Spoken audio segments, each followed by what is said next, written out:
Shalom Uvracha, mes chéris, ce Shabbat, Parashat Vayera, la fameuse paracha où Avraham Avinu a fait sa circoncision et Akadosh Baruch Hu vient le visiter, vient le voir pour savoir s'il va mieux.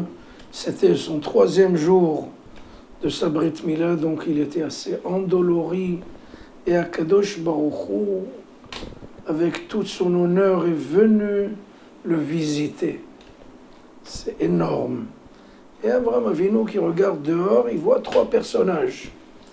Et il dit à Kadosh Baruch Hu, s'il te plaît, donne-moi un moment, je vais aller servir ces 3 personnages. Et le Talmud dit, Masechet Shabbat, dans le traité de Shabbat, et 127, recto, il est écrit Gedola Achnasat Orhi Mikabalat Nashchina, c'est-à-dire recevoir des invités, des hôtes, c'est plus important que de parler avec la présence divine. Donc on peut dire à Kadosh Baruch Hu, donne-moi un moment, je veux une pause pour aller servir 3 personnes. C'est très bizarre. Nos sages disent, comment se fait-il? Mais tout l'intérêt du monde, toutes les mitzvot, c'est fait pour, en fait, arriver à la présence divine. Et là, Avraham Avinu délaisse la présence divine pour aller faire de la tzedaka, du bien, de l'aumône, si vous voulez. Comment se fait-il? Est-ce qu'il fait de l'essentiel du négligeable et du négligeable de l'essentiel? C'est incroyable de dire à Kadosh Baruch Hu, à moi, avec tout l'honneur qu'on a pour Avraham Avinu. Souvent, nos sages disent qu'Avraham Avinu aimait tellement la mitzvah de donner, sa bonté était extraordinaire, elle sortait exorbitante, elle sortait de l'orbite de l'existence d'Avraham Avinu. Donc c'était vital pour lui de faire du bien. C'est pas un conseil, c'est son oxygène, c'est sa respiration. Donc sa vitalité. Donc Akadosh Baruch Hu a compris qu'Avraham Avinu était tellement emballé, tellement heureux de faire une mitzvah qu'il se permettait même de dire à Akadosh Baruch Hu, donne-moi un moment. Et Akadosh Baruch Hu a compris ça parce que en fait Avraham Avinu sert et aide ses enfants à Akadosh Baruch Hu. Donc il a bien entendu excusé, ça s'excuse. J'avais raconté, j'ai connu quelqu'un, le petit-fils d'un grand rave, il y a 100 ans à peu près.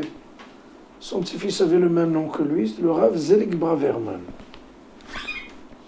Et ce rave-là était chez lui à la maison, on est venu lui demander une somme pour sauver un enfant qui devait aller en Amérique faire une opération chirurgicale très, très difficile. Bon, il était vraiment en danger. Et ils sont venus voir ce rave-là, s'il vous plaît, donnez-nous une somme, on a besoin de 50 000 shekels pour les avions, pour l'opération, pour l'hospitalisation, les jours de traitement. Et leur a dit, écoutez, la caisse est vide, j'ai plus rien.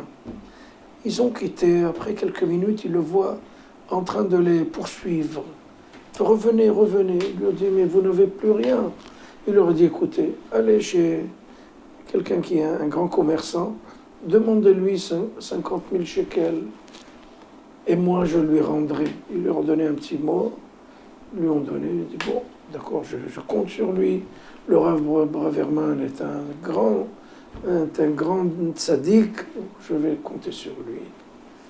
Et le Rav Braverman n'avait pas de quoi rendre cet argent, à tel point que dans son livre, il a écrit que pendant 16 ans, il n'a pas fait le kiddush sur du vin, parce que le vin valait un peu cher. Il faisait le kiddush sur les chalotes, sur le pain. Pendant 16 ans, il a économisé. Et en fait, il a il s'est privé de vin pendant Shabbat et les fêtes pour pouvoir rendre ses dettes. Et on dit, mais vous n'avez pas besoin d'être aussi généreux que ça. Il leur a dit, mais si c'était mon fils, j'aurais pas fait la même chose. Eh bien, sachez que chaque enfant, c'est notre fils. Et c'est ça, en fait, Avraham Avinu, il fait tout, il peut retourner le globe pour aider les autres, et Akadosh Baruch Hu est content de le voir comme ça, Shabbat Shalom.